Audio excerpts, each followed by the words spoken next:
Online banking ও mobile অ্যাপে আর্থিক প্রতারণার শিকার হচ্ছেন গ্রাহকরা। হ্যাকিংয়ের মাধ্যমে হ্যাকাররা হাতিয়ে নিচ্ছেন গ্রাহকের অর্থ। তাই বিষয়টি নিয়ে সতর্ক থাকতে একগুচ্ছ নির্দেশনা দিয়েছে বাংলাদেশ ব্যাংক। বিশ্লেষকরা বলছেন, সচেতনতাই সবচেয়ে বড় সুরক্ষা। দরকার ব্যাংক ও নিয়ন্ত্রক সংস্থার কার্যকর পদক্ষেপ এবং কঠোর নজরদারি। আর জানাচ্ছেন গোলাম কাদের রবু।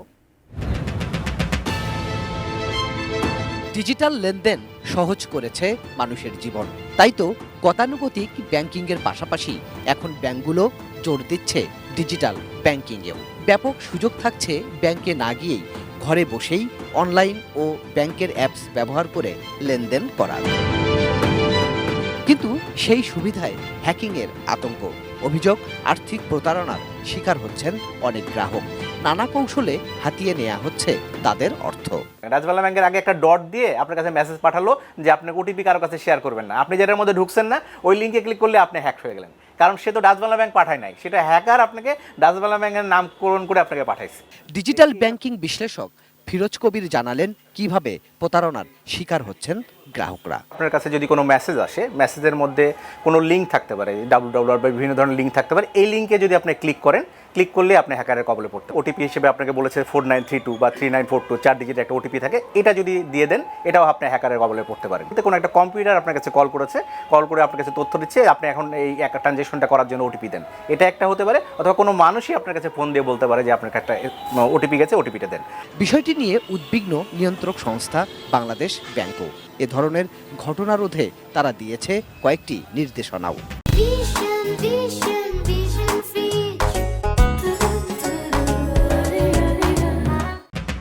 যেখানে বলা হয়েছে গ্রাহক যেন অ্যাকাউন্ট নম্বর, পিন, পাসওয়ার্ড বা ওটিপি কাউকে না বলেন।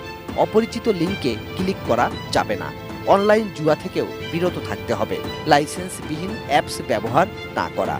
লটারি বা পুরস্কারের লোভনীয় ফাঁদে না পড়া। যেন কোনো ফাইন্যান্সিয়াল ট্রানজ্যাকশন করে, সে মোবাইল ব্যাংকিং করুক আর ব্যাংকিং করুক, তাহলে সে ওয়াইফাইটা অফ করে নিবে, মোবাইলের যে ডাটা আছে সেই ডাটাটা অন করে কাজটা করবে। বাচ্চারা গেম খেলে, এই গেমের মধ্যেই কিন্তু উপর থেকে অন্য একটা অ্যাড আসে। ওই অ্যাডে যখন ক্লিক করছে, এই স্প্যামওয়্যারের মাধ্যমে এখানে কিন্তু একটা অ্যাপস ভিতরে একটা ইনস্টল হয়ে যায়।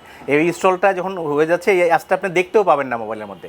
এটার কাজ হচ্ছে গোপনে সে সিসি ক্যামেরার মতো, বলতে পারেন একটা সিসি ক্যামেরার মতো মোবাইলের মধ্যে সে আড়ি পেতে বসে থাকলো। আপনি এখানে মোবাইলে যা করবেন তাই সে ইনস্টল করবেন। বিশেষজ্ঞরা বলছেন, শুধু নির্দেশনা নয়, দরকার নিয়ন্ত্রক সংস্থা, কেন্দ্রীয় ব্যাংকের উদ্যোগও। যে ব্যাংক যে অ্যাপস ছাড়লো, আর এই ব্যাংকের অ্যাপসটার অনুমোদন কিন্তু পাবে সেন্ট্রাল ব্যাংক থেকে। অতএব সেন্ট্রাল ব্যাংকের সেই বিশেষজ্ঞ জ্ঞান যে হ্যাকড হয় না, উচ্চতর টেকনোলজি, সেগুলো আসলে কিভাবে ওই সিস্টেমের মধ্যে আছে কি নাই যাচাই করা।